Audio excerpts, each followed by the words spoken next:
Please join me in a couple minutes, or not minutes, moments of centering silence.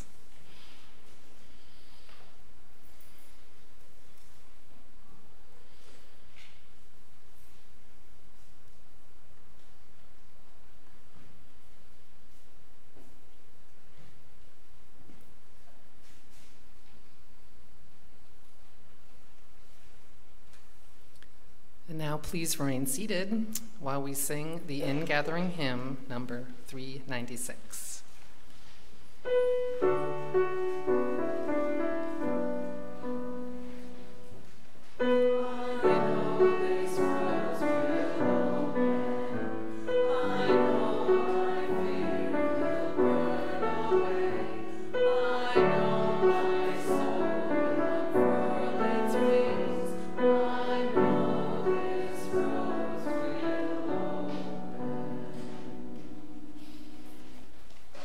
Good afternoon. Welcome to the First Unitarian Society of Madison. This is a community where curious seekers gather to explore spiritual, ethical, and social issues in an accepting and nurturing environment.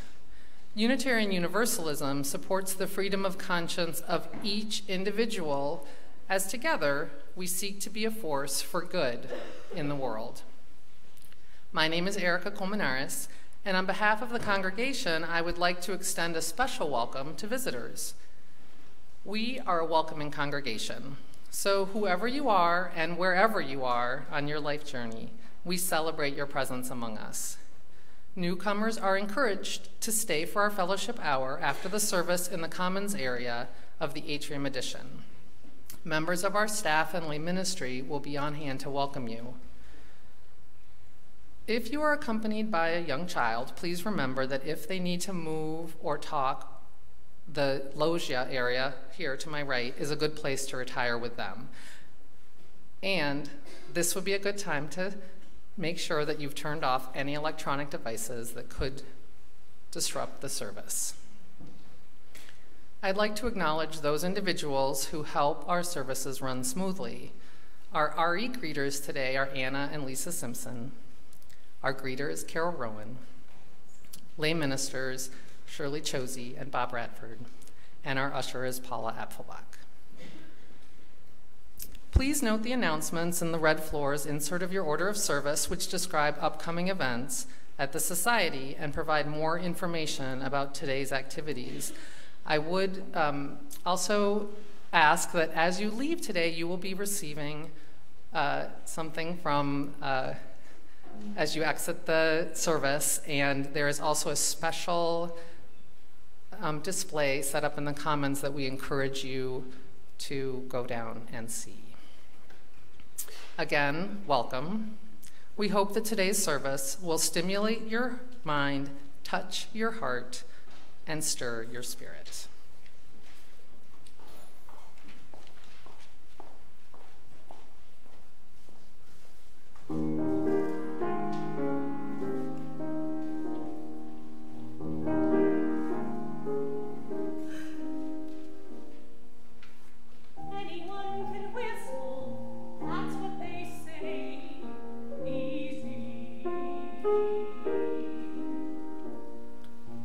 Anyone can whistle.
Brothers and sisters of the Spirit, grateful heirs of our liberal religious tradition, to this house we bring with us our boldest dreams, seeking here the inspiration, the strength, and the synergy to bring them into being.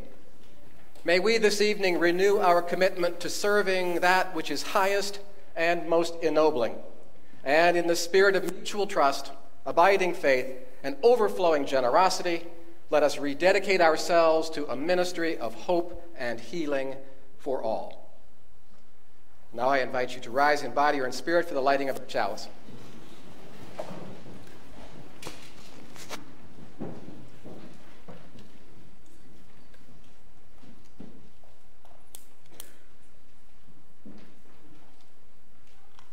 And if you will join me in repeating the words of affirmation that are printed in our program. May this time of worship be a time of gathering and ingathering, a time of renewal, a time to rediscover hope, optimism, and commitment. In this house of the Spirit, we gather to affirm the potential we all share for building community, for undertaking constructive change, for engaging in moral and ethical growth, for achieving greater humanity than we have known. May our hearts find sensitivity, may our minds find wisdom, and may our souls find peace as we seek communion with the mystery of being. And now I invite you on this lovely afternoon to turn and exchange a warm greeting with your neighbor.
Proclaim, we are standing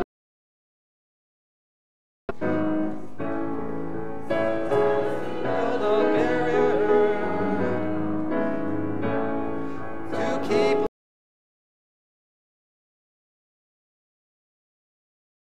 willing to bear, denying the beauty we found.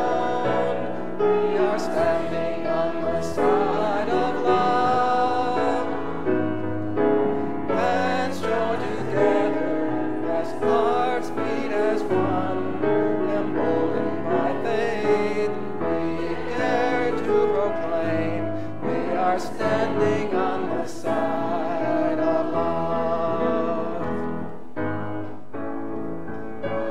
The day is dawning when love will not divide, convictions of grace in every embrace, fulfilling the vision divine. We are standing on the side of love, hands joined together as hearts beat as one, emboldened by faith. We dare to proclaim side of love. Be seated. And I would now invite any children who would like to come up to the front for the message for all ages. We have a dearth of pillows, but maybe some of you got some extra padding.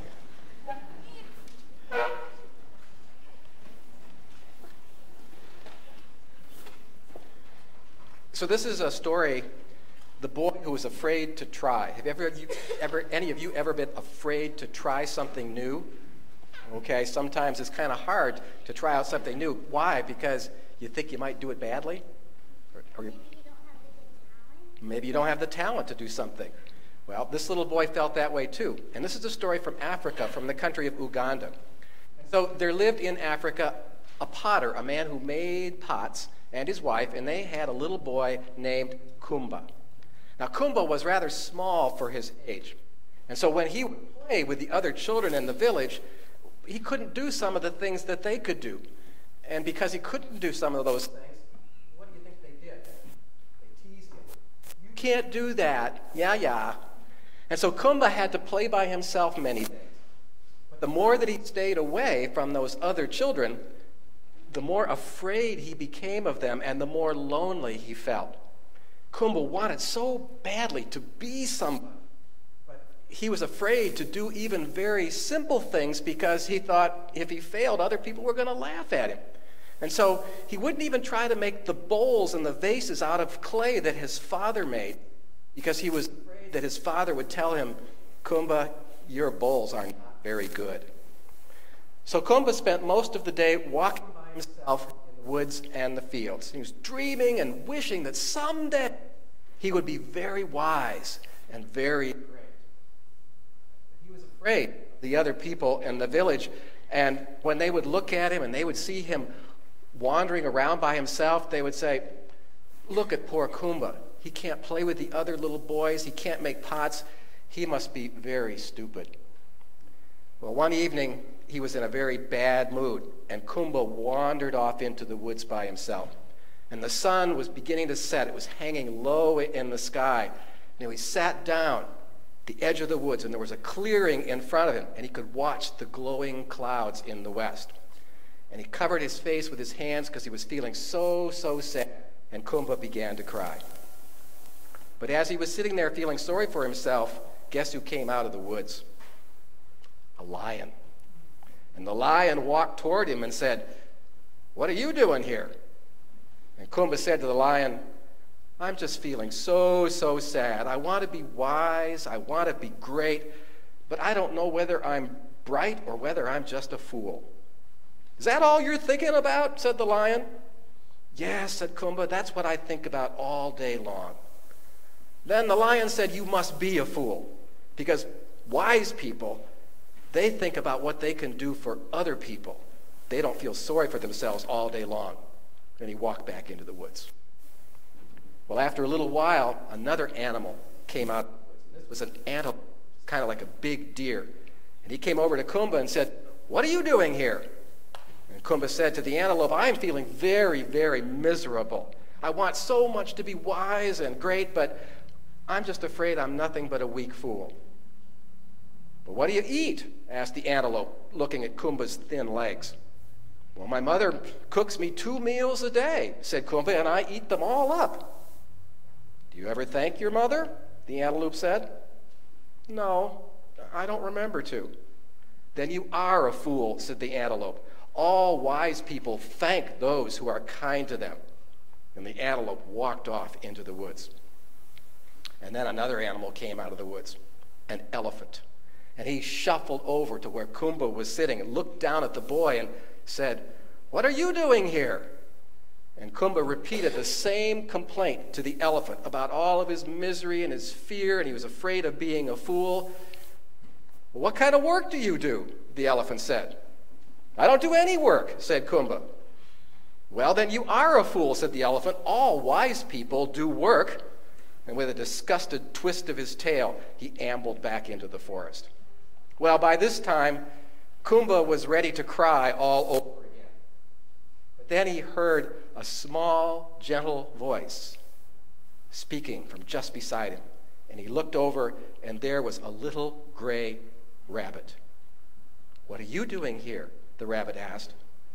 "Oh, I'm just sitting here feeling really miserable," said Kumba. "I want to be wise, but all the animals are telling me that I'm a fool." And for a moment, the rabbit didn't say anything and just let Kumba cry. But then he asked, "Which animals said you were a fool?" And Kumba told him about what the lion had said and the antelope had said, told him what the elephant had said. And the rabbit looked at him and said, "No wonder you're crying, for all of those animals told you the absolute truth. When people think about themselves all the time, when they don't say thank you to people that have been good to them, when you don't work, well, all wise people work. They're just telling you the truth." No more words passed between Kumba and the rabbit for a long time. Darkness fell, and the rabbit said to Kumba, "Come on, spend the night in the woods. You can sleep by my hole. You'll be safe there." And so Kumba all night laid in the grass, thinking, and he fell asleep. But when he woke up, he was feeling something different. He said, "Maybe I've been a fool before, but I am not going to be a fool any longer." And so he screwed up his courage, and he walked back to his home. And the first thing he said when he saw his mother was, "Hello, Mother, great to see you." And he ate his breakfast, and he thanked her for the food.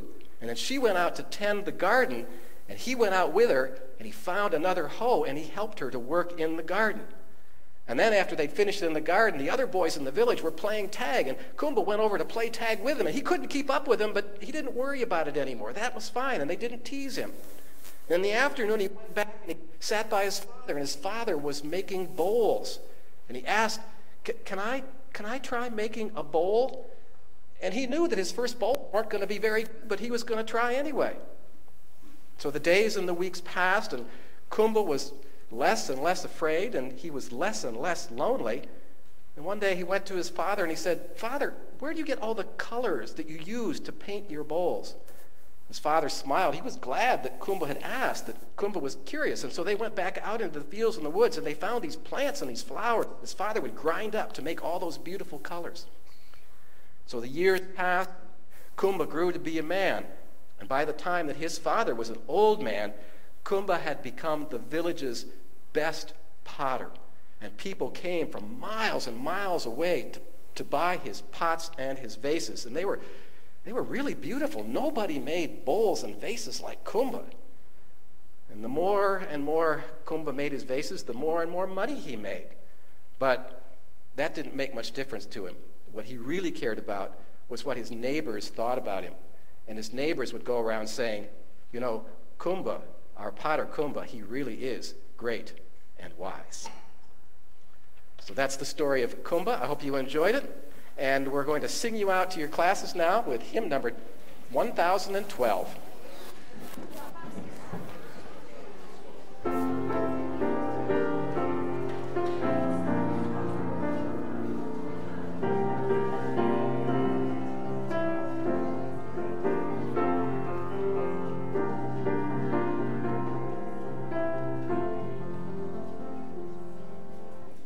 When I am frightened, you reassure me. When I am certain, will you hold my hand? Will you be strong for me? Sing to me quietly. Will you share some of your stories with me? If you will show me compassion, then I may learn to care as you do. Then I may learn to care. When I am angry, will you still embrace me? When I am thoughtless, will you understand?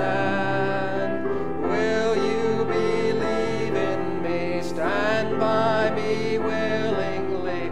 Will you share some of your questions with me? If you will show me acceptance, then I may learn to give as you do.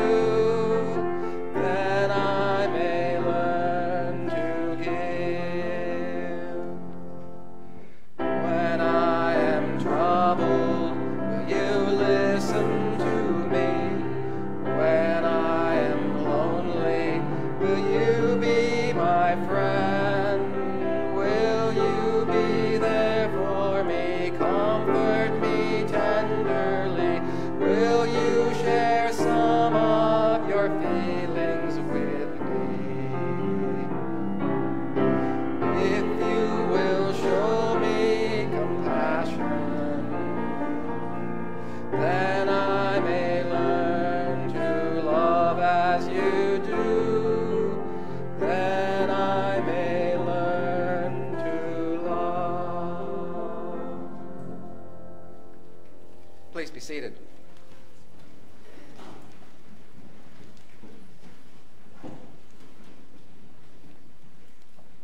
First of our two readings is from Michelle Alexander's book, The New Jim Crow.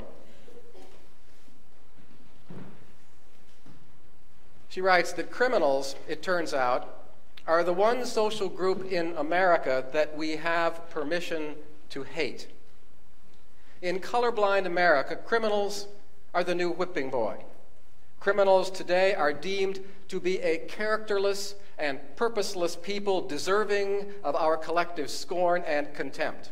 When we say that someone is treated like a criminal, we mean to say that he or she is treated as less than human. Now, not only are African Americans far more likely to be labeled criminals, they are also more strongly affected by the stigma of a criminal record. Black men convicted of felonies are the least likely to receive job offers of any demographic group in America. Ethnographic work suggests that employers have fears of violence by black men relative to other groups of applicants, and they act on these fears when they are making hiring decisions. Employers may also consciously or unconsciously treat all black men as though they have a criminal record, effectively putting all or most of them in the same position as black offenders. Many black offenders will tell you that the formal mechanisms of exclusion, that's not the worst of it. The shame and the stigma that follows you for the rest of your life, that is the worst. But one need not be formally convicted in a court of law to be subject to all of this shame and stigma. As long as you look like, as long as you seem like a criminal, you are treated with the same suspicion, the same contempt. And so practically from cradle to grave, black males in urban ghettos are treated like current or future criminals. And today, when those labeled criminals return to their communities, they are often met with scorn and contempt, not just by employers, not just by social workers, not just by housing officials, but even by their neighbors, their teachers, and even members of their own families. Young black males in their teens are told, "You're never going to amount to anything," or "You'll find yourself back in jail just like your father," a not so subtle suggestion that a shameful defect lies deep within them, this inherited trait. Now, none of this is to suggest that those who break the law bear no responsibility for their conduct or exist merely as products of their environment. To deny the individual agency, their capacity to seemingly overcome these insurmountable odds, that would be to deny them an essential element of their humanity. We as human beings are not simply organisms or animals responding to stimuli. We do have a higher self. We do have a capacity for transcendence. And yet our ability to exercise free will and to transcend the most extraordinary obstacles, that does not make the conditions of our life wholly irrelevant. We all know that even small challenges, breaking a bad habit, sticking with a diet, often proves too difficult for us, even for those of us who are relatively privileged and comfortable in our daily lives. And considering the way our criminal justice system now works and the disproportionate burden that it places on African Americans, it's really rather astonishing that so many people labeled criminals still manage to care for and feed their children, still hold together marriages, still obtain employment, still start businesses. And perhaps most heroic are those who, upon release, launch social justice organizations that challenge the discrimination that ex-offenders face, that provide desperately needed support for those who are newly released from prison. But these heroes, they go largely unnoticed by politicians who prefer to blame those who fail rather than praise with admiration and awe those few who somehow manage, despite seeming insurmountable hurdles, to survive and even to prosper.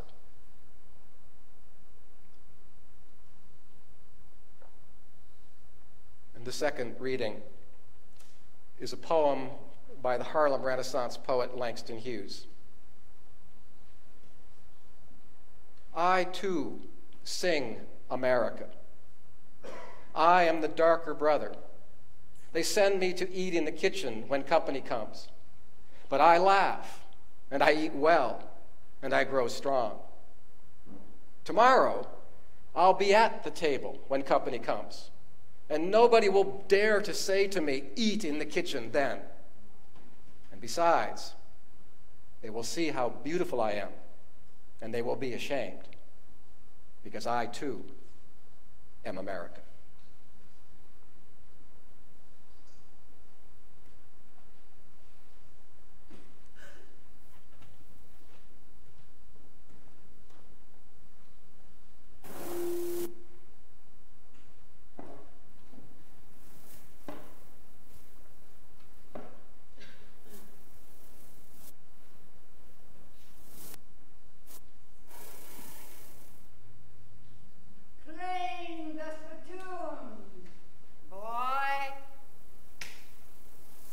Detroit, Chicago, Atlantic City, Palm Beach. Clean the spittoon and the steam of hotel kitchens and the smoke of hotel lobbies and the slime of hotel spittoons. Hey, boy, a nickel, a dime, $1, $2 a day. A nickel, a dime, $1, $2.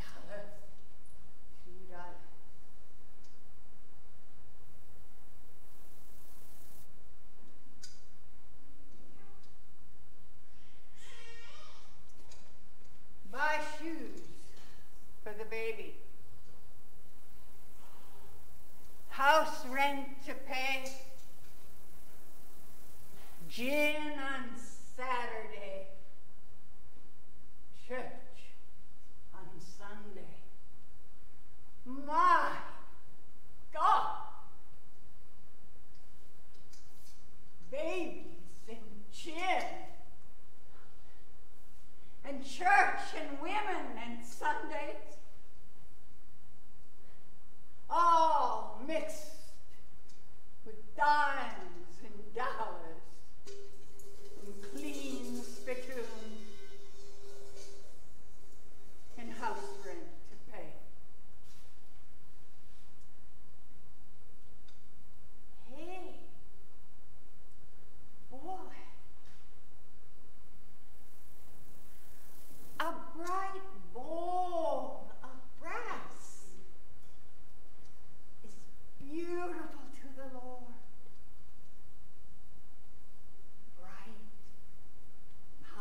early Sunday morning sometime last spring, I ventured over to Madison's east side to attend the 11 o'clock service at Christ the Solid Rock Baptist Church. And this is the congregation, as some of you know, presided over by the Reverend Everett Mitchell. Reverend Mitchell preaches at Christ the Solid Rock on most Sundays, but for him, this is definitely a part-time gig. During the week, he directs UW-Madison's Office of University Relations. I've sat in on services at this predominantly African-American church on several different occasions, having accepted Reverend Mitchell's challenge to us white folk that we move out of our comfort zone, experience once in a while what it's like to be in the minority. Put yourself in a context, he says, where black people run the show and control the social norms. And I have to confess that it can be rather disconcerting at first. But then, of course, after just 2 hours on a Sunday morning, I will re-enter this white-dominated world that is, for most purposes, my oyster. Now, Reverend Mitchell is a powerful and persuasive preacher, and despite the many explicitly Christian references, I find his messages quite compelling. On this occasion, he expressed concern about the tendency of many in Christian circles to dwell on Adam's fall and its grim consequences for humankind, the inheritance of corruption and depravity that Adam bestowed upon humanity. Such teachings as these, Mitchell suggested, can cause us to lose faith in ourselves. We become prone to dwell on our deficiencies rather than our assets, our incompetence rather than our capabilities. And we will thus fail to acknowledge and to utilize the potential that each and every one of us possesses. Mitchell told his listeners that God wants us to succeed and not to fail, to make the most of the hands, the hearts, and the heads with which we have been blessed. Now, as a Unitarian Universalist who has never subscribed to any doctrine of original or ineradicable sin, I didn't need to be persuaded. Reverend Mitchell had me in his corner before he even opened his mouth. But his is an African-American congregation, and many of those who wander in the front door do not have a positive self-image. They lack a sense of personal agencies. They do not believe in a brighter future. And so Mitchell's mission, and that of the church, is to try to change all that. And the words of welcome extended at the beginning of a service identify that church, Christ the Solid Rock, as, quote, a place where everybody is somebody. And that includes former prisoners re-entering society under a cloud of suspicion. And that's important, for as Michelle Alexander writes, church, far from being a place of comfort or refuge, can be for these ex-criminals, for these outcasts, a place where judgment, shame, and contempt are felt most acutely. Too often, and according to another African-American pastor, Joseph Baring, who I have talked with, even here in Madison, black churches, white churches may shun ex-cons out of concern for their institution's respectability. Now, no matter what our racial or ethnic heritage, whether or not we possess a criminal record, many of us have difficulty forming and maintaining a positive self-image. We may have been raised in a home with parents who were quick to criticize and slow to praise. Or, like the boy who was afraid to try, we may have been mercilessly teased and belittled by classmates because we were a little smaller or a little heavier, a little less coordinated, a little less articulate than they were. And then as adolescents and young adults, perhaps we had a hard time establishing a direction for ourselves. We lacked the focus necessary to succeed. And without positive role models, without a helpful mentor, we may have drifted into classes or into jobs without much motivation, in which success proved to be elusive. As Stanford University's Shelby Steele writes, as children, we were all wounded in some way to some degree by the wild world that we encounter. And from these wounds, a disbelieving anti-self is born, this internal antagonist that embraces the world's negative view of us, that believes that our wounds are justified by our own unworthiness, and that entrenches itself in us as a lifelong voice of doubt. The anti-self, Steele says, is a hidden, aggressive saboteur that scours the world for fresh evidence of our unworthiness. In a similar vein, Carol Pearson, a Jungian psychologist, says that in the development of our personalities, each of us will require the predominant characteristics of a certain archetype. And for her, that could be a wanderer, a warrior, an altruist, a magician. But Pearson maintains that all of us enter into and experience our childhood under the aegis of another, more problematic archetype, the archetype of the orphan. And the orphan's story is about a felt powerlessness, disappointment with the world into which we have been so unceremoniously thrust. In the normal course of things, the orphan phase is mild, and although we are never, any of us, completely free of that archetype, it doesn't cause most of us a great deal of trouble in our adulthood. But, Pearson says, if that childhood environment was unsafe, if some serious trauma accompanied our upbringing, if our parents or some other respected authority taught us not to trust ourselves, not to believe in ourselves, then we can end up mired in and stymied by the orphan mentality. So let's return to Everett Mitchell for a moment. Listening to Everett speak on an earlier occasion, he alluded to his previous position as an assistant district attorney for Dane County. And as a prosecutor, he frequently found himself in a room with a black male on the cusp of adulthood.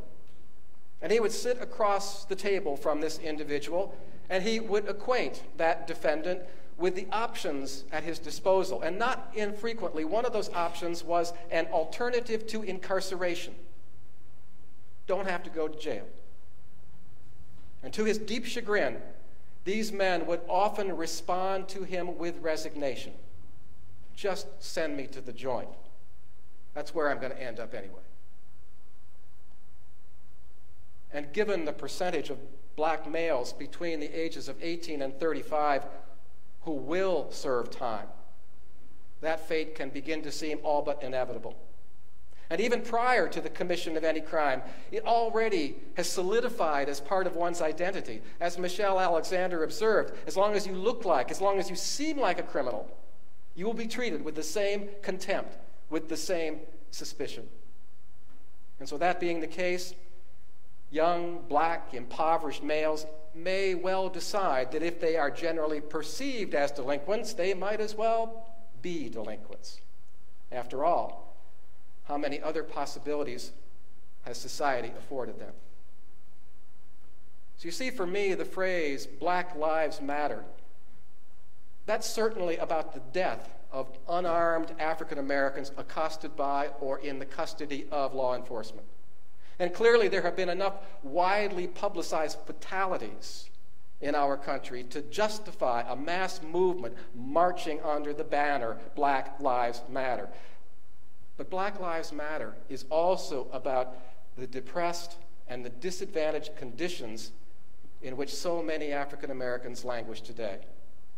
The phrase rebukes a system that for centuries has denied African Americans the opportunity to compete on equal terms for society's economic and social rewards.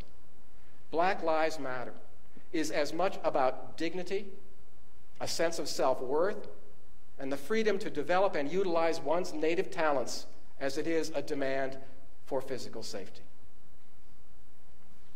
Now, there are those who dispute the claim that many, if not most, African Americans must contend with a world where the odds are stacked against them. So we have presidential aspirant Ben Carson. He dismisses the idea that severe disadvantage, poverty, poor schools, lack of access to decent jobs, mass incarceration, social stigma, he denies that any and all of that undermines the black individual's aspirations and thwarts their ability to move upward, into upward mobility. He will say that slavery ended 150 years ago, that the civil rights era spelled the end of Jim Crow. And Ben Carson himself will say, I was raised in humble circumstances by a single mother, and yet I blossomed into a celebrated pediatric neurosurgeon. And so in Ben Carson's opinion, individuals always have the capacity to overcome adversity, to become something special. Would that Ben Carson represented the rule rather than the exception. Because even as talented a figure as Viola Davis, who last week became the first black woman to win an Emmy in a dramatic role, Best Actress in a Dramatic Role, even Viola Davis used her acceptance speech to address inequity. The only thing, she said, that separates women of color from anybody else is opportunity. You cannot win an Emmy, she said, for roles that simply are not there. Where there is opportunity, then we can draw from our strengths. We can be recognized for our assets. We need not be demeaned for our real or imagined deficiencies. But that has simply not been the case for many men, women, and children of color in this putative land of opportunity. Shelby Steele says that black skin has more dehumanizing stereotypes associated with it than any skin color in America. Why did the expression, black is beautiful, black pride, why did those become so popular in the 1960s and 70s? Precisely because the predominant culture had judged black features to be ugly, unattractive. Seeking to escape their blackness and gain greater acceptance, many African Americans straightened their hair, they bleached their skin, they adopted white mannerisms. And the black is beautiful aesthetic arose in tandem with the civil rights movement, and as it gained popularity, in the words of one woman, black people not only said they were beautiful, they began to believe they were beautiful. And appearances aside, black people have historically been judged by white America as lacking in intelligence, incapable of making sound decisions, unfit for leadership. I remember the former CEO of Alliant Energy, Errol B. Davis, sharing his displeasure as a parent that here in Madison, his children were presumed to be in need of remedial classrooms simply because of their race. Other black professionals that I have spoken to have shared similar stories. And so even a family's higher status doesn't serve to dispel the stereotypes that African Americans, even today, must contend with. As adults, African Americans still have difficulty competing on equal terms with white applicants for attractive and even professional level jobs. Because many white employers, they do harbor this irrational fear of black males. And even if the individual has served time for a minor, nonviolent drug offense, in this country, it will have consequences that leave him or her at a perpetual disadvantage. Because no country in the developed free world is as harshly punitive of its ex-offenders, 60% of whom are black, than the United States. In many instances, in most of the states of this union, these ex-offenders are permanently deprived of rights and opportunities that you and I enjoy. And all of this not only affects the person's prospects, but it sullies their self-image. Because these negative messages simply cannot be brushed aside. More typically, they are internalized and they curdle into contempt for oneself. Now, although whites may have been wounded, may, like African Americans, harbor this anti-self, Shelby Steele maintains that a white skin, with all of its connotations of privilege and superiority, that serves to protect the white individual from the undermining power of that anti-self. However, he says, the anti-self is this internalized racist, our own subconscious bigot as black people that conspires with society to diminish us. And all of this is very consistent with an argument that the Brazilian philosopher and educator Paulo Freire offered to us a half-century ago. In his Pedagogy of the Oppressed, Freire said that the oppressed suffer from the duality which has established itself in their inmost being. They are at one at the same time themselves and the oppressor, whose consciousness they have internalized. And so the problem that African Americans face isn't confined to the unique and challenging social circumstances in which so many find themselves. Because there's also this inner dynamic that can lead many people of color to simply say, why should I bother? As Frederick Douglass put it 150 years ago, if nothing is expected of a people, those people will find it very difficult to contradict that expectation. And that is why the slogan, Black Lives Matter, is so important, and that is why it must be accepted for what it is. Of course, all lives matter. That goes without saying. No one ever disputed that white lives matter. But throughout all of our history, black lives, Native American lives have mattered far less. And those lives were, for several centuries, completely disposable. Just 70 years ago, African Americans were still being lynched for trying to vote. They sometimes died after having been denied admission to white-only hospitals. Public figures like Mike Huckabee and Scott Walker have dismissed Black Lives Matter as a racist and anti-police movement. But in doing so, the New York Times recently editorialized, they betray a disturbing indifference to, or at least a profound ignorance of, our history. So here at FUS, we are in earnest in our support of Black Lives Matter because we know that as white allies, we at the very least can afford the opportunity to lift our neighbors' spirits and show respect for their aptitude. Writing in the Cap Times, former Madison Poet Laureate Fabu reported she passes by our meeting house on her way to work every day. She sees our Black Lives Matter signs. She, as a black woman, feels uplifted. And she wrote that the people who put those signs up probably never realize how much the sight of those words means to me. But some of us do realize it, and that's why the signs are there. Well, the subject of Langston Hughes's poem, The Brass Spittoons, which you saw acted out in dance before you a few minutes ago, that poem performs, that subject of that poem, he performs the unbecoming task of cleaning spittoons. And as the poem alludes, he suffers from contemptuous treatment at the hands of patrons and employers. And one would understand if the man who cleans the spittoons would succumb to despair.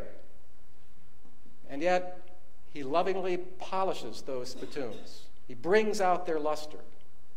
And that act makes him feel worthy.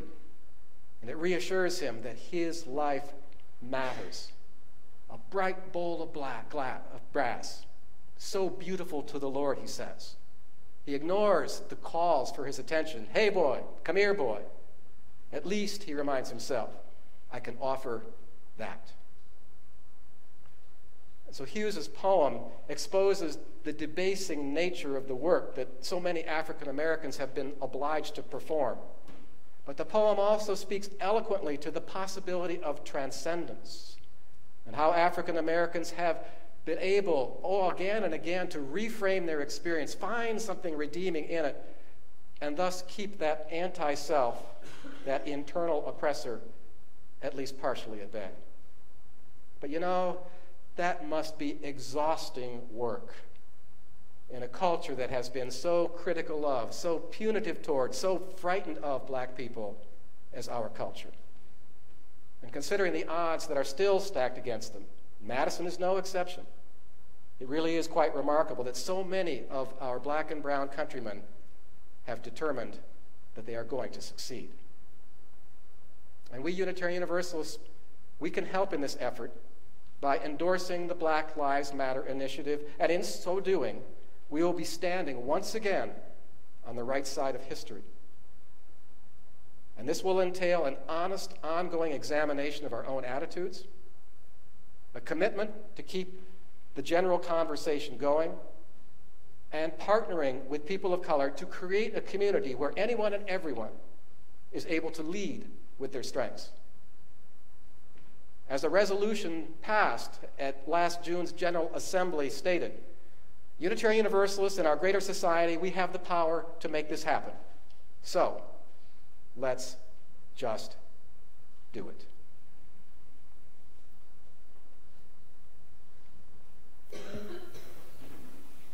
Betsy. Yeah. Michael says, let's just do it. Okay. Hey, Gail, let me sit over here so I can talk to you a little better. Why do we have a big sign out there in front that says Black Lives Matter? Don't all lives matter? Well, of course all lives matter. Well, let me get my glasses on. I don't know why I forgot that. There's no need to say all lives matter, though, because it's so obvious that's true, right? I guess so. But don't we, as you use, believe in the inherent worth and dignity of every person? Why are we only concerned about Black lives now? Saying Black Lives Matter isn't saying that only Black Lives Matter. We say it to remind everyone that Black Lives Matter too. That African Americans' inherent worth and dignity is just as important as everyone else's. Well, yeah. Everyone is equal today. We've had laws since the 60s that prevent segregation and that let everyone vote. And we have affirmative action and equal opportunity. True, but the availability of opportunities is still not equitable. But some blacks aren't taking responsibility for themselves and their success. There are so many that don't even work. It can look like that on the surface, but have you taken the time to look beneath at why so many African Americans can't find family supporting work? Take a look at the shocking statistics in the Race to Equity report, or think about what Michael just said in his reflections and in the words before that even. Maybe I'll look at that. Can I Google that? Sure, it's easy to find, but here's the thing to remember. As you use, we need to lift up the Black Lives Matter movement, because insisting that all lives matter discounts the black experience. That's why we have yard signs that are be available in the Commons today after the service. I'm concerned that if I put up a Black Lives Matter sign in my yard, it will make some people angry enough to want to cause some problems. Yes, that's certainly a risk you'll need to weigh for yourself and your family before you put up a sign. Sometimes it's important to take a stand, even though there are risks. What if somebody defaces or tears up the sign, or throws eggs at my house, or even something worse? Taking a stand against injustice has never been easier without risk. And dealing with blowback from having this sign is nothing compared to what it's like to live in black skin every day. Think about that. That sounds tough, but I'm not an expert on civil rights. I know it sounds daunting, but you can do this. Besides, equity and personal safety for all citizens are really human rights issues when you think about it. The Equity Ministry team has resources they can give you, and there'll be a Let's Talk session on October 15th to address this very issue. We'll help you.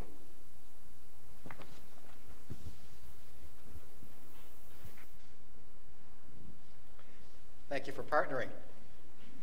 And at this time, I would like to invite you to participate in the giving and the receiving of today's offering. And as you see, a portion of our gifts will be directed toward the black churches that have been vandalized or destroyed within the last year or so by parties, some known, some unknown. Please be generous.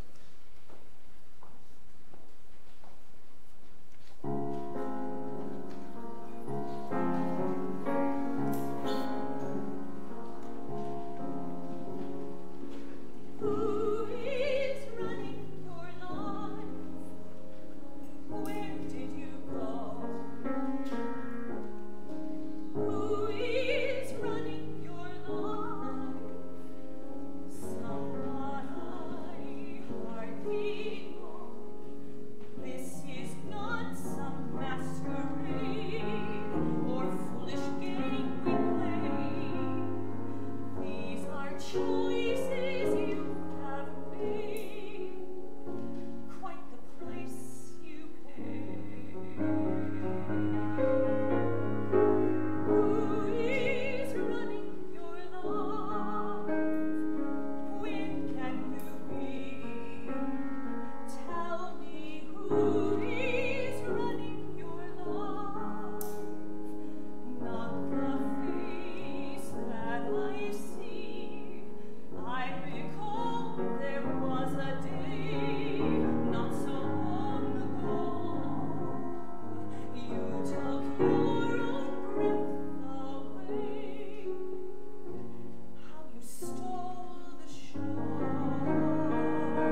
At this time, I'd like to invite you to join me in the spirit of meditation as the names of 20 black men, women, and children are invoked.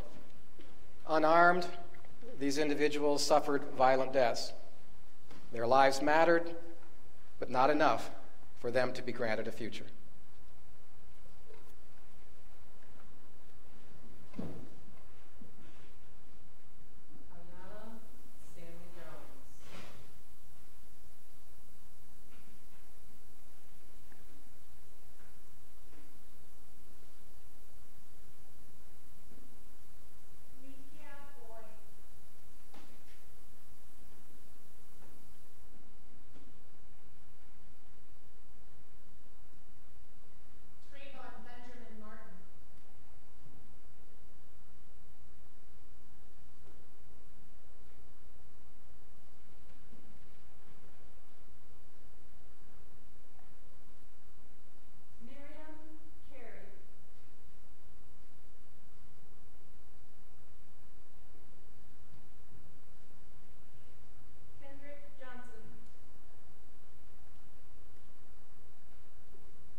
These 20, of course, represent but a small fraction of black lives lost under similar circumstances. May we be cognizant of the many who remain unnamed, whose lives mattered as well. Please be seated and please continue with me in the spirit of meditation.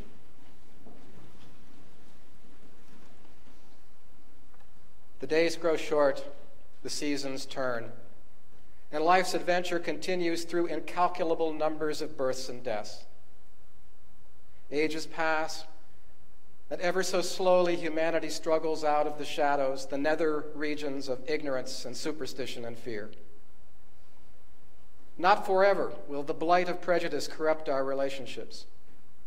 Someday we will surely understand completely that the superficialities of color and creed and gender and ethnicity have nothing to do with intrinsic human value. Let us hold out the hope that at some not so distant time, the old errors will finally be erased, and that we will be one people, richly diverse, resourceful, talented, celebrating in, marveling at the world we have created through common effort for the common good. May it be so. Amen. And now I invite you to turn to our closing hymn, number 1007.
And now may the love that overcomes all differences, which heals all wounds, which puts to flight all fears, which reconciles all who are separated, may that love be in us, with us, and among us, now and always.